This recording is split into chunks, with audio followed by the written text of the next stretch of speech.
En el nombre del Padre, del Hijo y del Espíritu Santo. Amén.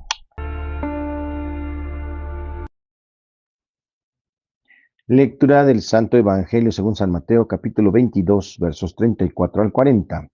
En aquel tiempo, habiéndose enterado a los fariseos de que Jesús había dejado callados a los saduceos, se acercaron a él uno de ellos, que era doctor de la ley, le preguntó para ponerlo a prueba: Maestro, ¿cuál es el mandamiento más grande de la ley?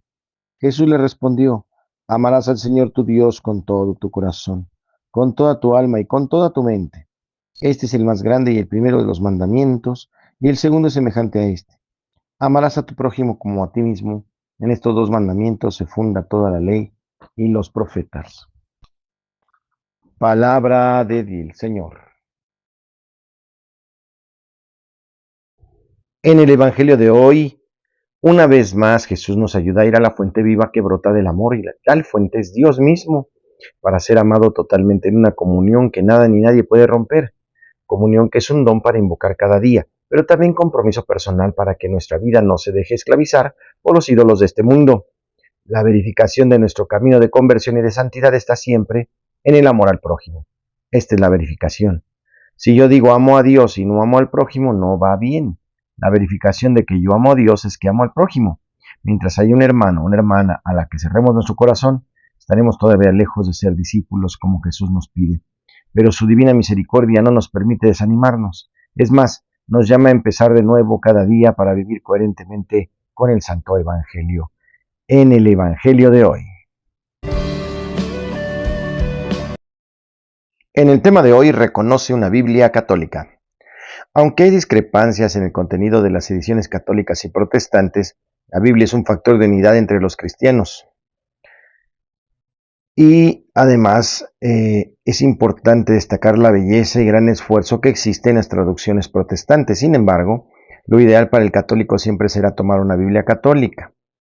Ante la gran diversidad de Biblias y el riesgo de elegir una que no sea conforme a lo que se enseña en la religión católica, ¿cómo reconocerla? Lo más sencillo es verificar que se encuentre con el nihil obstat, es decir, la aprobación de un obispo que le da fe de la línea doctrinal y moral del texto. Este mensaje, que puede encontrarse en las primeras páginas de la Biblia, nihil obstat, es una abreviatura del latín nihil obstat quominus imprimatur, que significa no existe impedimento para que sea impresa. La diferencia fundamental. En el Nuevo Testamento, la versión católica y protestante tienen el mismo contenido. Las diferencias están fundamentalmente en el Antiguo Testamento, pues la Iglesia Católica reconoce 46 libros, 7 de los cuales no son aceptados por las confesiones que nacieron a partir de la Reforma Protestante, además de algunos textos de 2 libros más. Los 7 libros que no aceptan nuestros hermanos protestantes son Tobías, Judith, Sabiduría, Eclesiástico o Siracide, Baruch, y el primer y segundo libros de los Macabeos, los libros de Esther y de Daniel. Sí los aceptan, pero solo unas partes. Estos 7 libros, junto con la adición de los otros 2, conocidos como los deuterocanónicos, son los que la Iglesia Católica históricamente asume como textos de inspiración divina y por lo tanto como parte de la Sagrada Escritura. Lo que quedó oficializado en el Concilio de Trento, que se desarrolló en el año de 1545 al 1563. En cambio, a partir de la Reforma del siglo XVI, el movimiento protestante se apegó a la traducción judía, que desde el siglo II no acepta los libros antes mencionados. Por ello, y pese a que existen bellas traducciones protestantes, un católico debe preferir siempre una edición católica, porque es lo que nos lleva a la recta doctrina. Hay algunos equipos de trabajo que traducen la Biblia de la Iglesia de América o iniciativa de la Conferencia del Episcopado Latinoamericano, en un intento por amenizar y armonizar las diferencias que últimamente se han dado recientemente, que han surgido en ediciones de tipo ecuménico. El adquirir una Biblia, pues busca que sea realmente católica. Las ediciones católicas y protestantes se distinguen entre el número de libros que han aceptado. Podemos mencionar algunas de ellas. La Biblia de nuestro pueblo, de Luis Alfonso Scheckel, Esa traducción es muy, muy interesante, muy recomendable. Yo la he utilizado mucho en las homilías, aunque también está completamente recomendable la Biblia de los jóvenes, ¿verdad? Es también con muchos comentarios muy interesantes. La Biblia de América, de la Casa de la Biblia de España, de Latinoamérica, muy interesante. La Biblia de Jerusalén, considerada de estudio de profundo interés para los estudiosos, ¿verdad? Ahí están traducciones muy directas al original. No hay digamos, unos términos más latinos, sino ahí está un poquito más cruda para los que estudian profundamente la Biblia de Jerusalén. Tenemos también la Biblia latinoamericana, destacada por su traducción accesible, sencilla para todos los que comienzan el estudio bíblico. Entonces ahí están estas más populares en nuestros estantes o en nuestras librerías católicas. La Iglesia Católica reconoce 46 libros del Antiguo Testamento, 7 de ellos no son aceptados por los protestantes. Otro elemento a mencionar también que debemos de tomar en cuenta para diferenciar una Biblia católica es la manera como se habla de Dios. El nombre de Dios Yahvé nos habla de un Dios católico, un Dios verdaderamente bien traducido, bien dicho.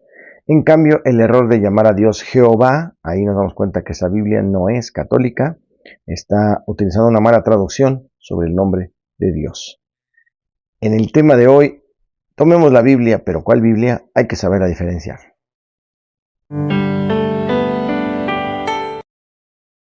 Santos y conversos, celebramos a Santa Rosa de Lima. Desde pequeñita Rosa tuvo una gran inclinación a la oración y a la meditación. Un día cuando rezaba frente a una imagen de la Virgen María le pareció escuchar que el niño Jesús le decía: Rosa, conságrame a mí todo tu amor. Y desde ese primer momento se propuso vivir para amar a Jesucristo.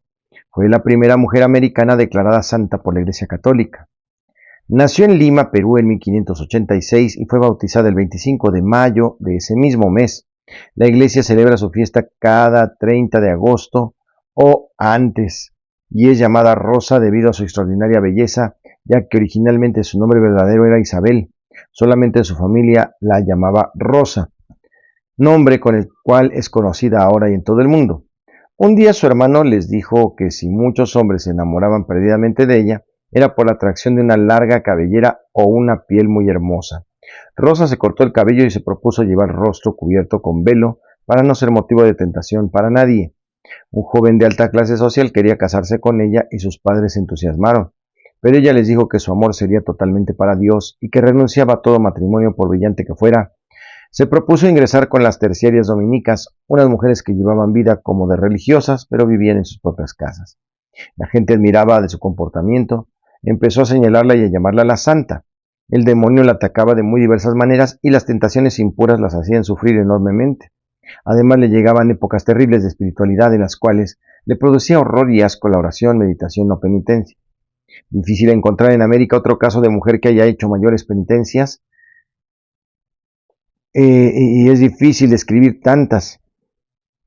Incluso muchas de ellas son difíciles de imitar, pero lo primero que se propuso mortificar fue su orgullo, su amor propio, su deseo de aparecer y de ser admirada y conocida.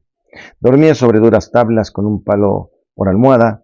Alguna vez que le empezaron a llegar deseos de cambiar sus tablas por un colchón y una almohada, miró al crucificado y le pareció que Jesús le decía: mi cruz era mucho más cruel que todo esto, y desde ese día nunca más volvió a pensar en buscar un lecho más cómodo.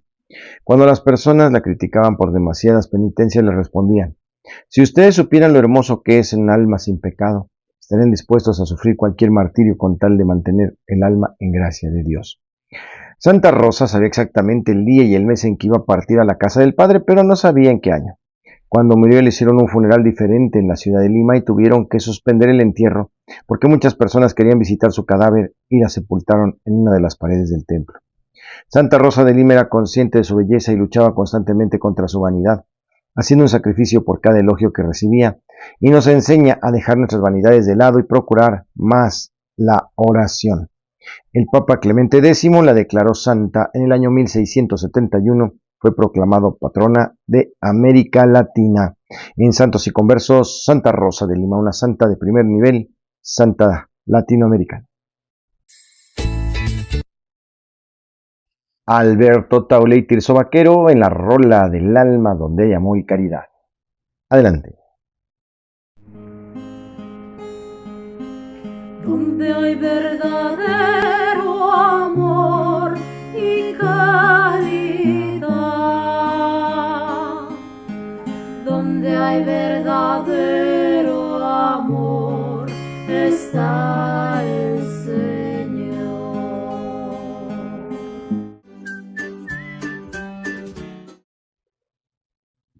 En el chiste, un pequeñito niño le dice a la señora: ¿me podría abrir la reja para poder pasar?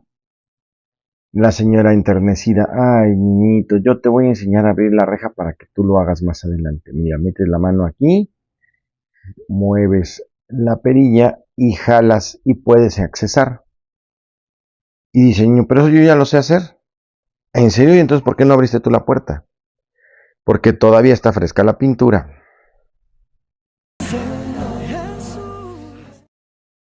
En Curiosidades de la Iglesia Católica, fuentes de la fe.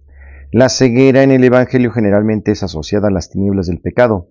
A través de toda la historia del hombre se extiende una dura batalla contra los poderes de las tinieblas, que iniciada ya desde el origen del mundo, durará hasta el último día. Según dice el Señor inserto en esta lucha, el hombre debe combatir continuamente para adherirse al bien y no sin grandes trabajos. Con la ayuda de la gracia de Dios es capaz de lograr la unidad en sí mismo. La permisión divina del mal físico o del mal moral es misterio que Dios esclarece por su Hijo Jesucristo, muerto y resucitado, para vencer el mal. La fe nos da la certeza de que Dios no permitirá el mal si no hiciera salir el bien del mal mismo, por caminos de nosotros que podemos entender y conoceremos plenamente en la vida eterna. Las condiciones de orden económico y social, político y cultural requeridos para un justo ejercicio de la libertad son con demasiada frecuencia desconocidos y violados. Esas situaciones de ceguera y de injusticia graban la vida moral y colocan tanto a los fuertes como a los débiles en la tentación de pecar contra la caridad. Al apartarse de la ley moral, el hombre atenta contra su propia libertad, se encadena a sí mismo, rompe la fraternidad con sus semejantes y se rebela contra la verdad divina. En Curiosidades.